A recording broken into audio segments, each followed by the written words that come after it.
To the I-Team now, more turmoil at New Georgia Project, a nonprofit founded by former gubernatorial candidate Stacey Abrams. The grassroots organization got some credit for helping to flip Georgia blue in 2020. Yeah, but more recently, it's been taking hits after agreeing to pay a record-breaking ethics fine from the state last month.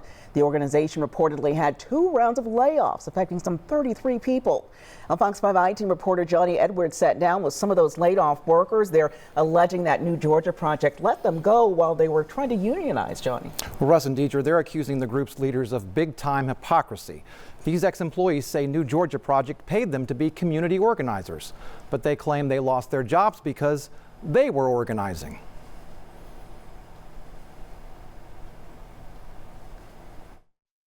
We have made the difficult decision to take cost-cutting measures and eliminate certain positions. Last month, the New Georgia Project, based out of this building downtown, held a virtual meeting. Your position is among those affected. The bad news affecting 14 employees. It was the second round of layoffs for the grassroots voter registration organization since November elections, according to a GoFundMe page set up by a policy director who's still employed by the organization. The biggest issue that the organization has is that it just is simply not bringing in money. But these 5 ex-workers, all laid off in January, told the Fox 5 I-Team there's more to it than that, pointing to this man, Francis Johnson, the group's board chairman.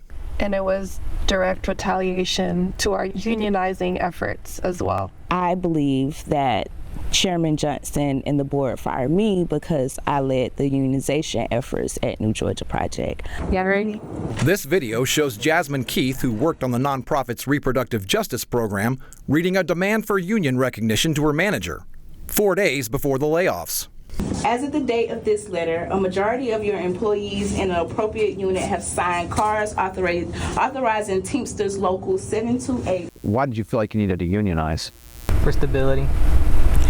And we felt like we needed to protect ourselves, whatever was going on or what continues to go on with the board and Francis Johnson. And because of that, you lost your jobs.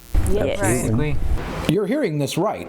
These 5 ex-employees allege that New Georgia Project, the progressive organization founded by 2-time gubernatorial candidate Stacey Abrams, terminated workers for trying to unionize. We delivered our letter demanding recognition, and Tuesday we ended up Friday.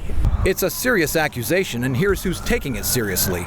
Teamsters Local Union 728. State political coordinator Chuck Stiles telling the I-Team the Teamsters Union plans to file a complaint with the National Labor Relations Board this week, alleging retaliation. And we feel like the company sent a very chilling message with these layoffs, like we will target known union supporters, which is illegal. But the layoffs just the latest in a continuing story of a troubled organization. Once a darling of progressive politics, credited with helping Joe Biden take Georgia in 2020. Last month, the State Ethics Commission fined the nonprofit $300,000, the largest in the commission's history. While Stacey Abrams hasn't been involved with New Georgia Project since stepping down to run for governor in 2017, the state accused the organization of illegal involvement in campaigns for both her gubernatorial bid and a Gwinnett Martyr referendum. This clearly represents the largest and most significant instance of an organization legally influencing our elections in Georgia at a statewide level. But this group doesn't see the ethics payout as the problem. They blame those in charge. How much of the problems at New Georgia Project do you believe boil down to Francis Johnson's leadership? All of them. 100% of our problems boils down to his leadership. We can't raise money because no one will give us money now because of Francis Johnson. While the Teamsters Union told us that all 14 workers laid off in January had signed union cards, 20 people who signed them remain employed, and 19 people laid off in late December weren't involved in unionizing. We asked New Georgia Project to confirm those numbers, but got no response. It was leadership, this non-strategy, having people in leadership who did not have strategy. And it just feels terrible to see NGP on the sidelines in the middle of probably the biggest fight for democracy in U.S. history. We wanted to hear from Chairman Johnson or anyone at New Georgia Project about all of this.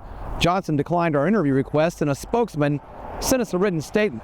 Explaining the New Georgia Project Action Fund, the partisan arm of the organization, has long worked in solidarity with organized labor to move Georgia forward for working families, and is committed to following up with our partners in organized labor to ensure compliance with applicable law. Just practice what you preach. That's really all we're asking here, and that's all these workers are asking.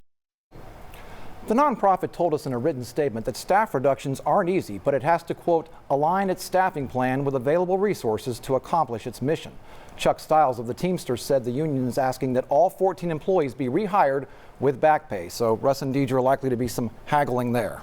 Well, and as you know, Johnny, there's been some upheaval recently with the National Labor Relations Board. Is that likely to affect this complaint, do you think? That's a very good point. President Trump removed one of the members of the Labor Board, and it doesn't have the ability to form a quorum right now to issue any decisions. So yes, Chuck Stiles said he's not sure right now where this complaint would even go. So a bit of an ironic twist of events.